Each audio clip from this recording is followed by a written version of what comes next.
Florence is one of the most walkable cities in Europe.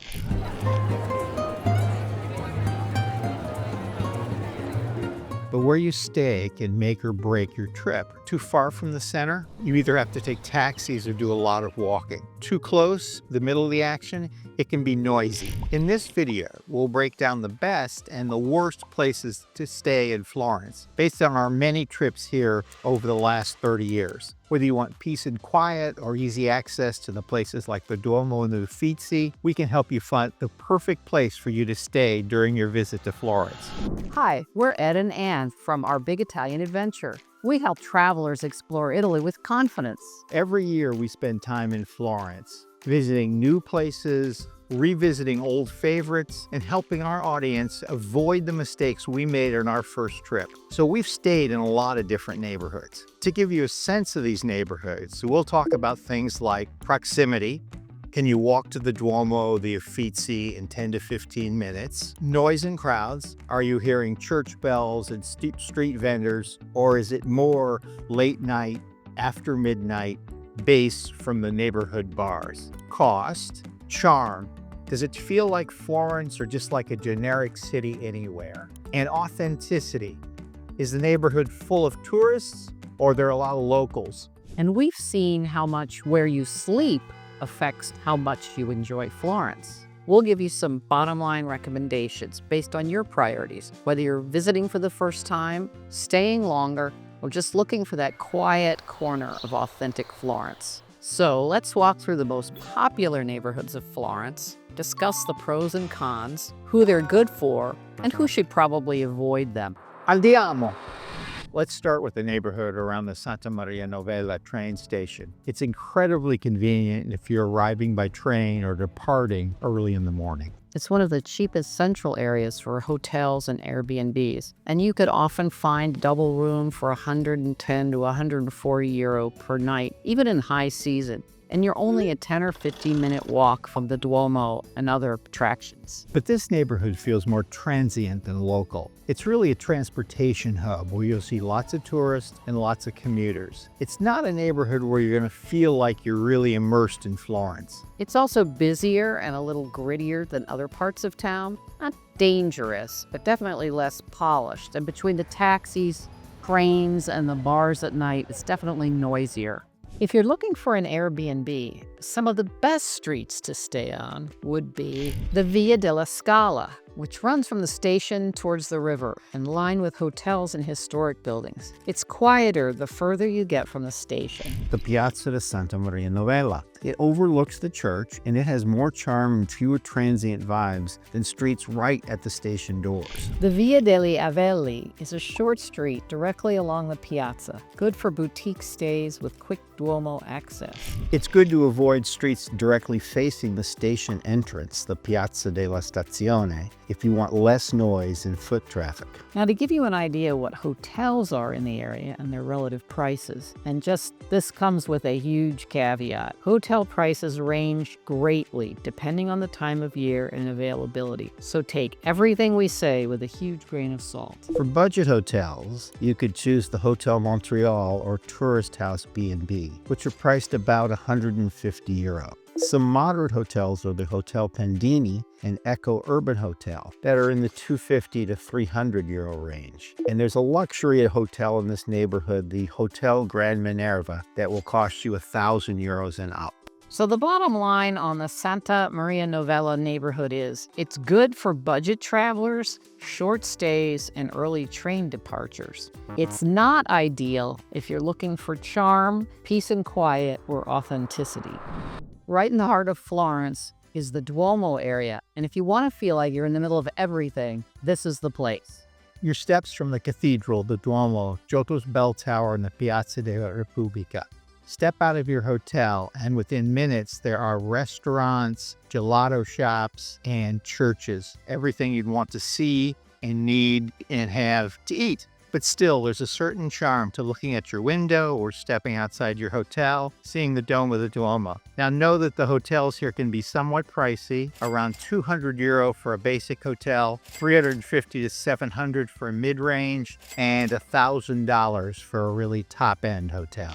If you're looking to stay in an Airbnb, the best streets to stay on would be the Via dei Servi and the Via del Corso, because they are a bit quieter and calmer than some of the other streets closer to the Duomo. It's good to avoid rooms directly on the Via dei Calzaioli or right on the Piazza del Duomo if noise is a concern.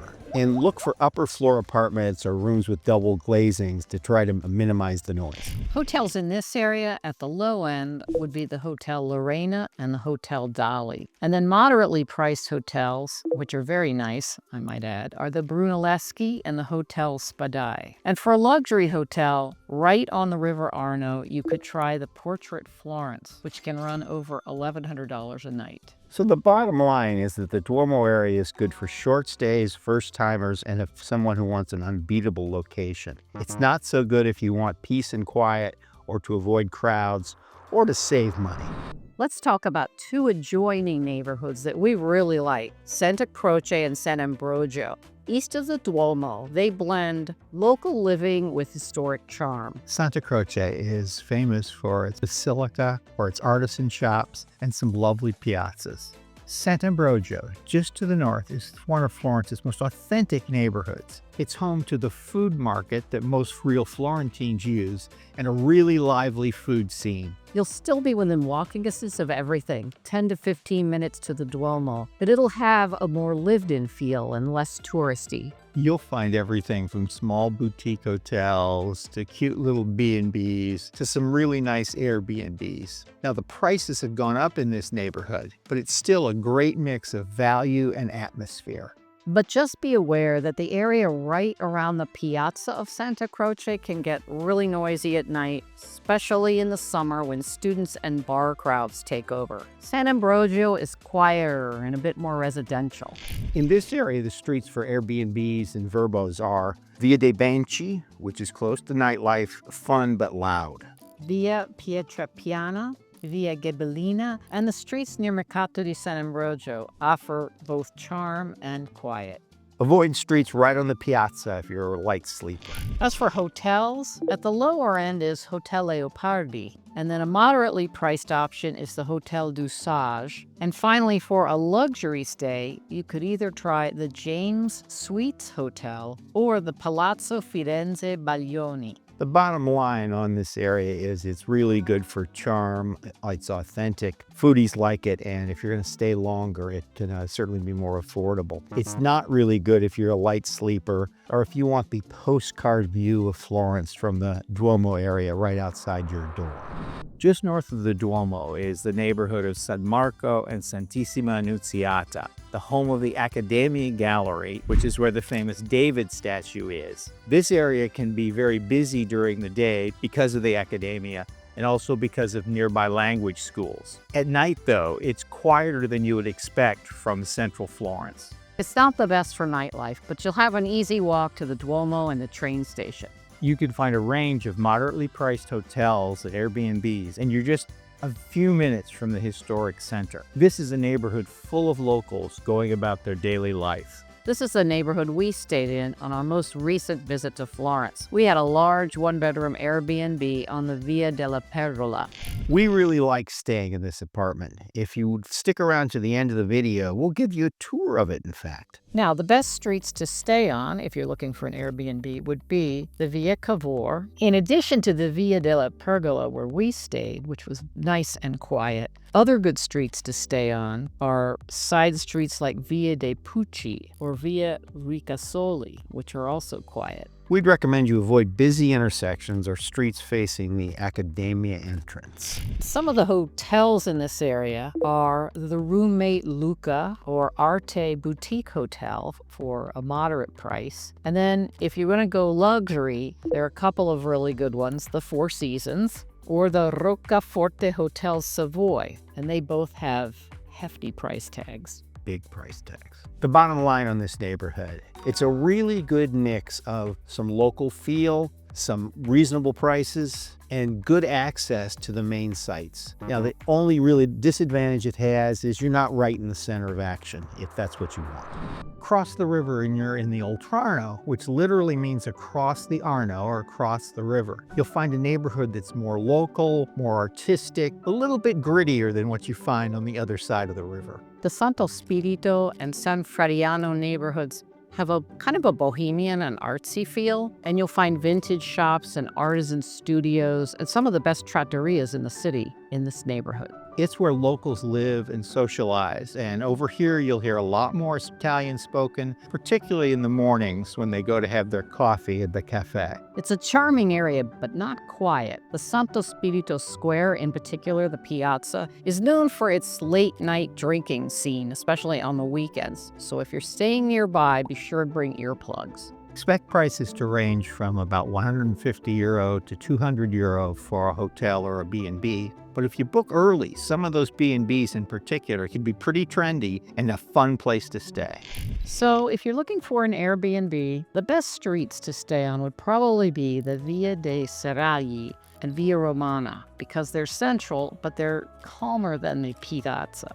Now, you should avoid apartments that are right on the Piazza Santo Spirito if you want sleep, because it's active pretty late into the evening. Now, as for hotels, there's a nice, moderately priced hotel called the Palazzo Guadagni right off of the piazza, and it's around €150 to €200. Another one is the Orto Convento. And then as for luxury, the Hotel Lungarno is right on the river, and it's pricey.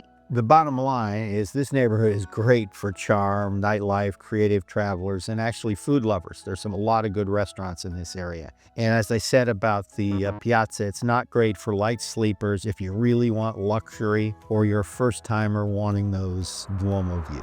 San Niccolò is one of Florence's most charming neighborhoods. Its streets wind up the hill to a rose garden, Piazzale Michelangelo, and the Church of San Miniato, where the views of Florence are magnificent. At the base of the hill near the river, you'll find boutiques, cafes, and trattorias. In the late afternoon, it really starts to buzz as visitors start their climb up to Piazzale Michelangelo to watch the sunset. But the trade-off is accessibilities. Most accommodations require a climb, and it's farther from sites like the Duomo, so it's not great for people with mobility issues. There aren't many hotels here, but there are Airbnbs and guest houses. It's perfect for a quiet retreat or a romantic getaway.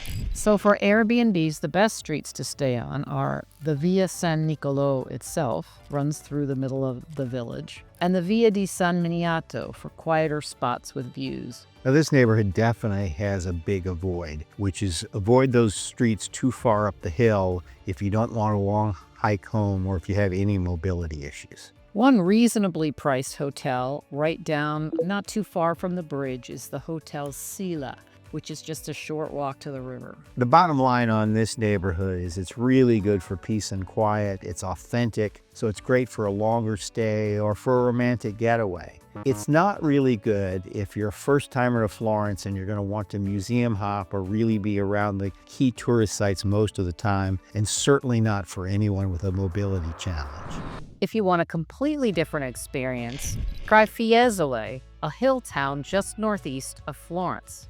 It's cooler in the summer, has stunning views, and is like Tuscany in miniature. You'll get peace, gardens, and a Roman amphitheater, but you'll trade off access. It's about 25 minutes by taxi to the center and about 45 minutes if you take the bus, and I believe you need to take actually 2 buses. It's great for longer stays or for visitors who want to escape the city noise. There's no budget hotels here. In fact, they could be pricey, especially in high season, but the views are spectacular.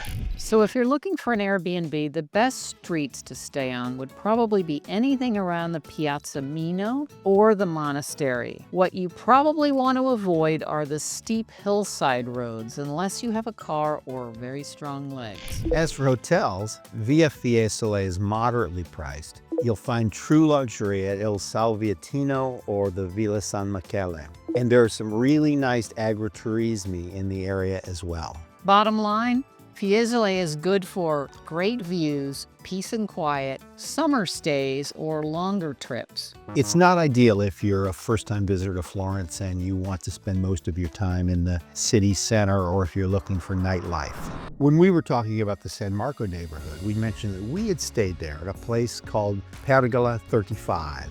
We really liked it, and we promised you a tour. So here's Anne giving you a tour.